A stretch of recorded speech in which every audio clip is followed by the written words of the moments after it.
So you remember when I said I wasn't gonna buy any more records? Yeah, that was a fucking lie.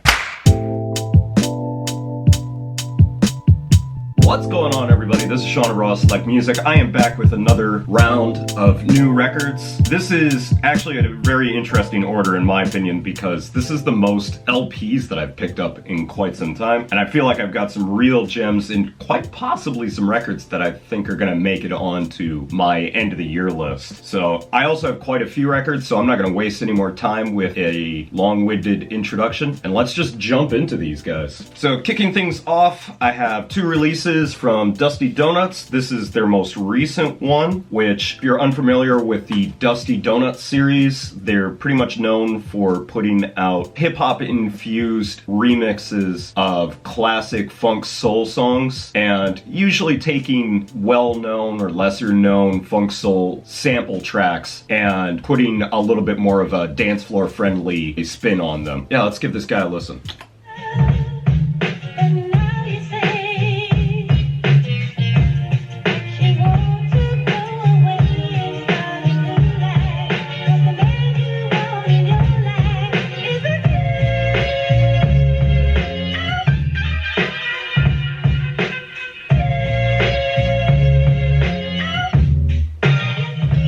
I'm not entirely sure what that sample is, but it sounds very familiar, and Dusty Donuts does this great job of picking these familiar tracks. Some of them you may know, some of them you've probably heard somewhere, probably from a sample, and I really like what they do. I think there's something really cool about that, flipping classic sounding tracks and just adding some really hard-hitting drums to them. So these records usually sell out pretty quickly in Japan. I don't know what it's like in the rest of the world, but if you ever run across a Dusty Donuts record, definitely worth picking up. And then I also picked up, which is basically just a straightforward hip-hop release from them. This is Sam Kratz featuring Elda Sensei, Revive Rap. I picked this up because it was cheap. It was priced down because Jet Set has a policy that if they have a record that they use as a demonstration copy, when they want to sell it, they always drop the price on it. In general, even if a record is used from Jet Set, it's usually still in pretty good condition, so you don't really have to worry about getting really damaged records. I only really like one side of this. I like the original. The remix was kind of meh, but man, the original is definitely worth checking out.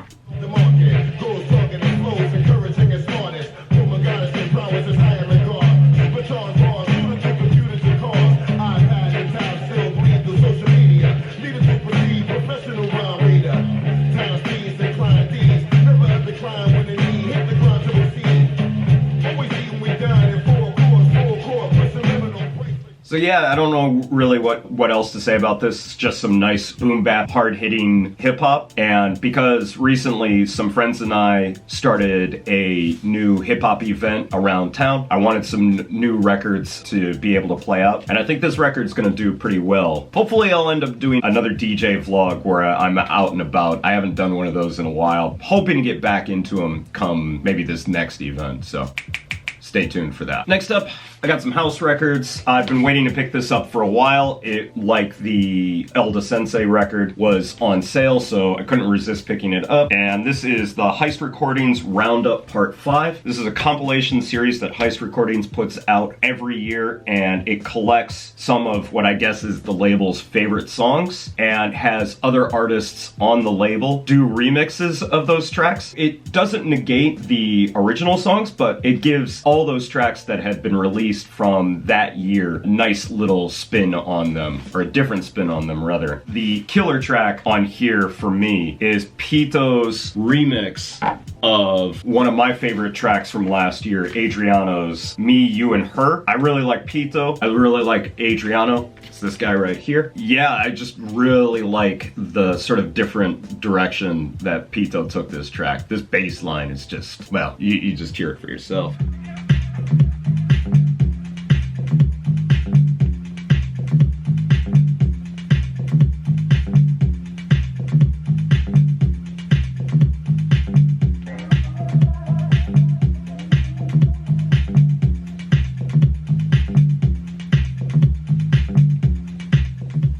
The one thing that I've been noticing about the last 2 roundup series. It feels like these records are a lot more dance oriented, which is fine because I'm always looking for stuff to play whenever I'm out doing a house event. And I just really like this series and definitely recommend that if you ever run across any one of the Heist Recordings roundup series, definitely pick these up because these are always worth checking out. All right, next up we've got the Stingray Nebula EP from Hour, which was released on Dirt Crew, which is somehow related to Heist Recordings. I'm not entirely sure how that works out. But anyways, there was one track on here that I really like, and it sort of sold me on wanting to check this record out, and that is Undyne. There's a really cool vibe to this song that's hard to explain, so I'm just gonna play it for you so you can hear it for yourself.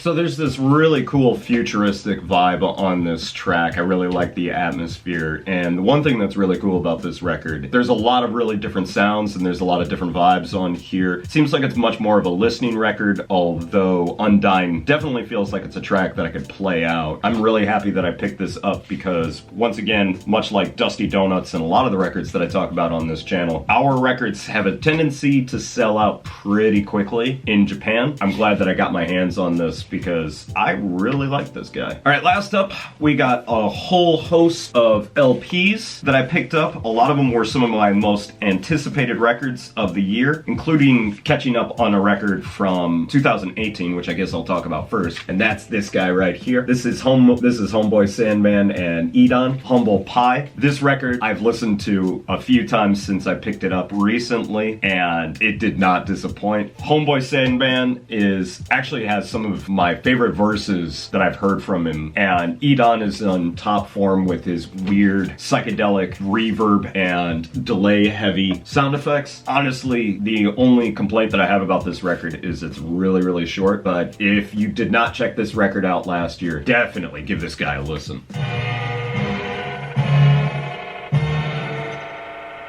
trees barren, the black ice hazardous, snowstorms slowing up the ambulance, ain't had gloves, hands fat, and when I stepped inside, eyes runny, nose teary-eyed, steam rise out the womb, ancient cultures used to think it was a spirit, shelters, competition is furious, think fast, who ain't looked after cold hard facts, colder.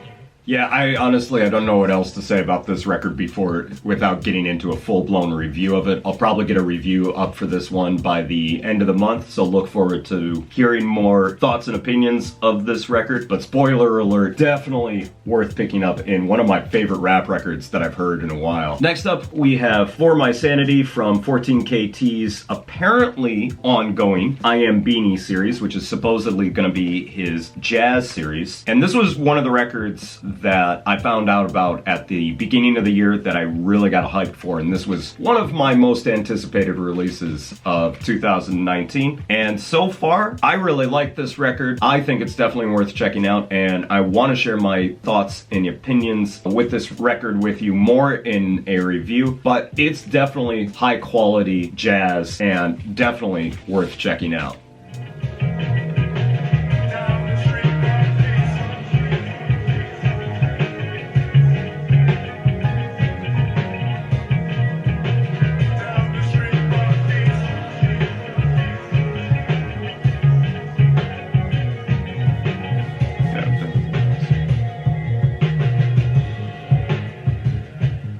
What's definitely really cool about this record is it doesn't feel like a typical jazz record. It has sort of its own unique identity, and I like the fact that like 14KT is mixing in some electronic elements with some traditional sort of jazz sounds. But I think what's really most impressive is the fact that the drums that you just heard was all programmed. The fact that he's somehow gotten to the point where he can make his drum programming sound like a live drummer is really cool. Like I said, I want to get more in depth on this record in a later video, but I will definitely go ahead here and now tell you that For My Sanity 14KT, definitely worth picking up and easily one of my favorite releases of 2019. All right, coming at you with some more modern jazz, I finally picked up Mark de Clive-Lowe's Heritage Part 2. So now that I have both albums, I've been listening to them. I waited to pick this one up. I finally grabbed it because I knew that I had to listen to these records in tandem with each other. And now that I have to come out and say that these are so far two of my favorite records of 2019, and I cannot recommend them enough. If you haven't listened to this guy yet, highly recommend that you do so.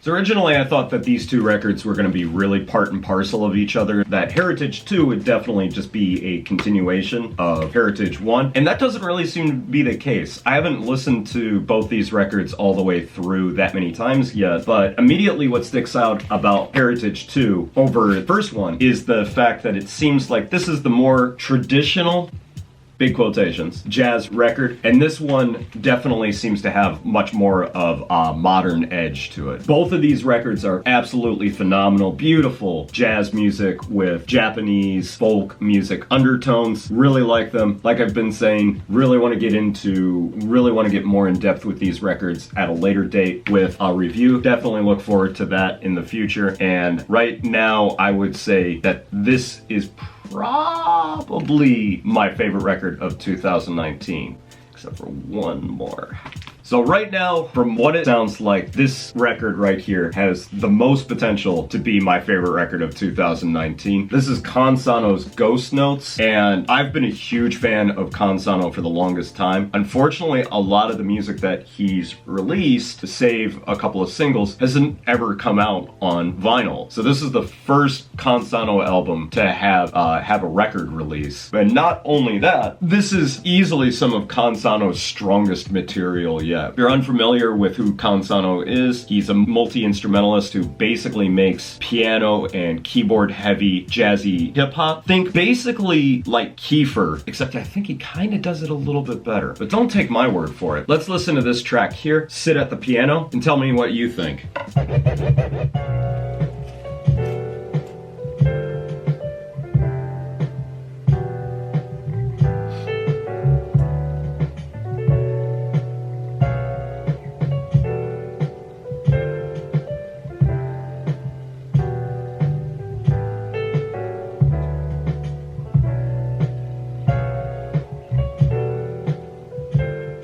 No disrespect to Kiefer at all, but I really like what Sano is doing here. I think his piano playing is top notch. I think his melodies are really, really strong. And the 4 tracks that I've heard from this record so far are easily my favorite songs of 2019 at this moment. So pretty good feeling that not only is this going to end up on my favorite records of 2019 list, there's a very good chance that it's going to end up at the top of the list. So of all the records that I've talked about today, this one comes the most recommended. Definitely pick this guy up, as this is some of the best music that I've heard this year. So that's going to be it for me today, guys. Thanks as always for watching. Sorry this video I got a little bit longer than I wanted it to be. But if you've given any of these records a listen, let me know what you thought about them down in the comments. If you want to hear them for yourself, please head over to my WordPress or Steemit blogs, because that's where I will be posting audio links to any of the records that I talk about in these videos. And also, please make sure that you head over to my Mixcloud so you can check out Raw Select Radio, which is basically the audio component of this whole Raw Select music thing. So that's going to be it for me today, guys. Thanks as always for watching. Definitely be on the lookout for some new reviews coming soon. So until then, catch you in the next video. Peace!